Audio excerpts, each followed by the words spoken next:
Üveyt nədir və kimlərdə görülür? Üveyt gözün damardan zəngin təbəqəsi olan üveyt təbəqəsinin iltihabıdır. Üveyt gözün tutulma nöqtəsinə görə orta, ön və arxa üveytlərə ayrılır. Xəstəliyin klinikası bu tutulan bölgəyə görə dəyişiklik göstərə bilər. Üveyt revmatizmal səbəblərə bağlı ola bilər və ya infeksiyoz səbəblər də üveytə gətirib çıxara bilər.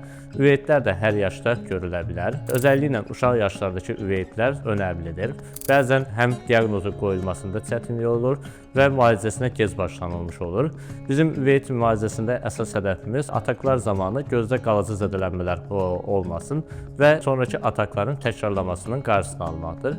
Üveyt qeyd etdiyim kimi təkrarlaya bilən bir xəstəlikdir. Əsas müalicəsi səbəbə yönəlikdir və göz damcıları da həm göz damcılarından istifadə oluna bilər, həm də ağızdan müəyyən dərmanlar alınaraq üveyt kontrol altına alına bilər. Üveyt kontrol altına alınmadığı zaman gözdə qalıcı görmə itkisinə səbəb ola bilər. Üveytin ağırlaşmaları katarakta, mirvari suyu, qlakoma, qara suya gətirib çıxara bilər və gözdə ciddi görmə itkisinə səbəb olur.